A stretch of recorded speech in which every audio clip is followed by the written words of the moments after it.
Sa bawat pag-ikot ng araw, isang mahalagang aspeto ng ating buhay ang hindi natin madalas na napapansin, ang hanapbuhay.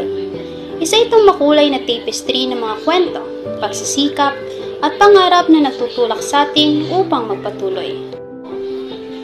Sa dokumentaryong ito, sama-sama nating susuriin ang mga aspeto ng hanapbuhay na madalas nating nalalampasan at magbibigay tayo ng pansin sa mga hindi nakikitang mukha na bumubuo sa ating pang-araw-araw na buhay. Ating titingnan ang mga kwento sa likod ng mga panlokal na negosyo tulad ng isang suman business na tumatampok sa panlasa ng mga Pinoy bilang bahagi ng isang mayamang kultura at tradisyon. Sa bawat piraso na suman at tamalis, makikita ang pinagdaanan ng ating mga lolo't lola, ang mga tradisyonal na pamamaraan ng pagluluto at ang pagmamahal sa mga simpleng kasiyahan. Ito'y bahagi ng mga pagdiriwang, pagtitipon at araw-araw na buhay ng mga Pilipino.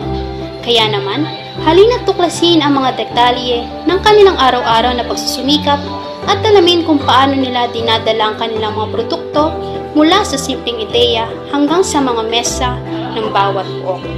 Sa paglalakbay na ito, sama-sama nating suriin ang kahalagahan ng mga lokal na negosyo tulad ng suman at ang kanilang papel sa pagpapanatili ng ating makulay na pamana.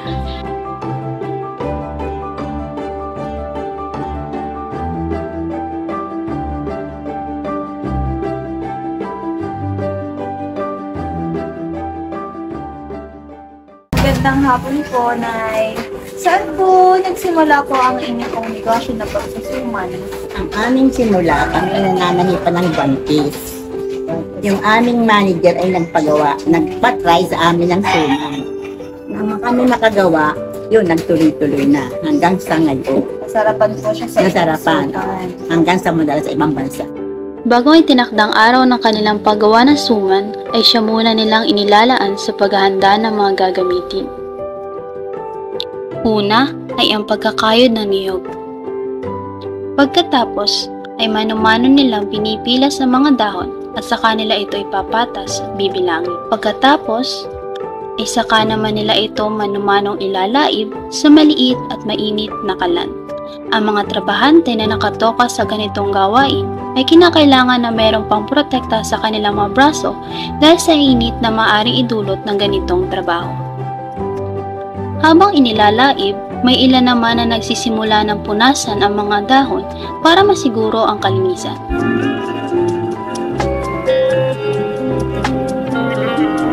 Pagkatapos punasan, ito naman ay muling ipapatas at saka gugupitin ng pantay-pantay. Mapapansin na magkaiba ang gupit ng dahon ng suman at dahon ng tamalis.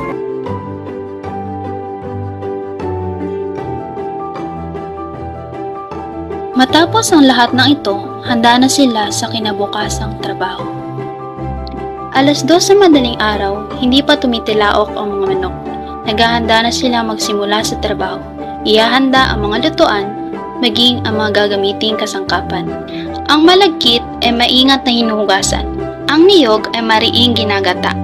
Karaniwan 2 tao ang nagtutulong upang pigain ang niyog at makuha ang gata nito. Pagkatapos nito, ay dyan na magsisimula ang pagsasanglay. Ang pagsasanglay ay isang paraan ng pagluluto ng malagkit.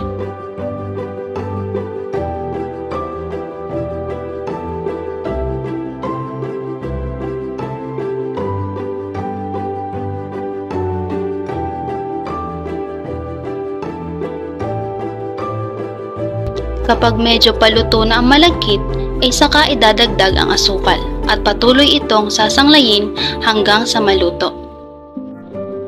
Pagkatapos maluto, ay saka ito hahanguin. Ilalagay ito sa mesang nagsisilbing gawaan nila. Dito ay sisimulan na ang pagbabalot ng suman.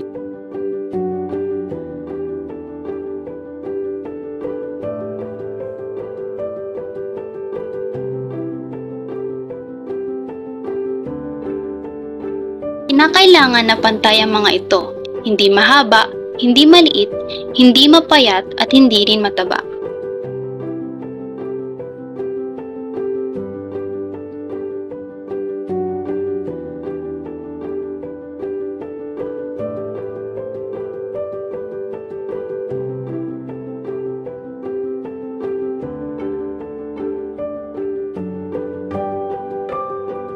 Kumpara sa suman, ang pagbabalot ng tamalis ay may mahirap na proseso. Kailangan pa itong kipilin o ihulma sa tamang sukat at saka ito babalutin ng 3 beses.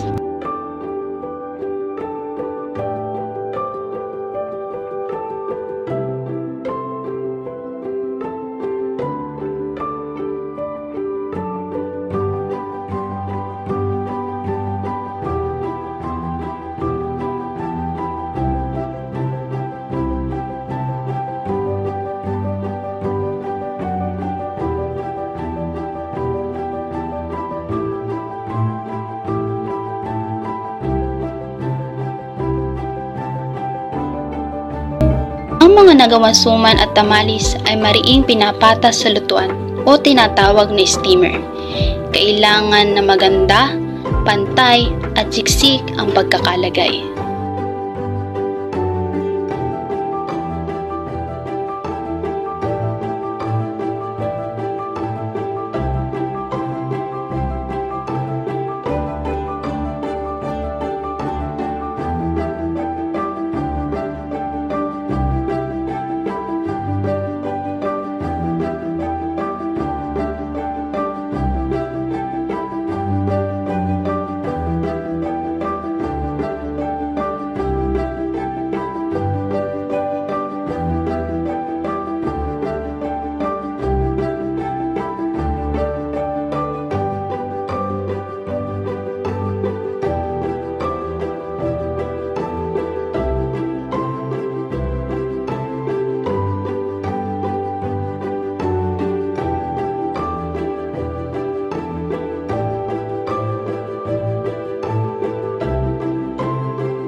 Pagkalipas ng 2 oras, saka titignan kung luto na ba ang suman.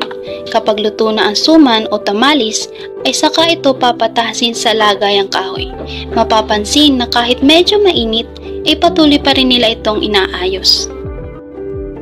Matapos ang napakahabang proseso, ito na, ang pinakapinal na produkto, ang masarap na suman at tamalis dito sa Kalikanto.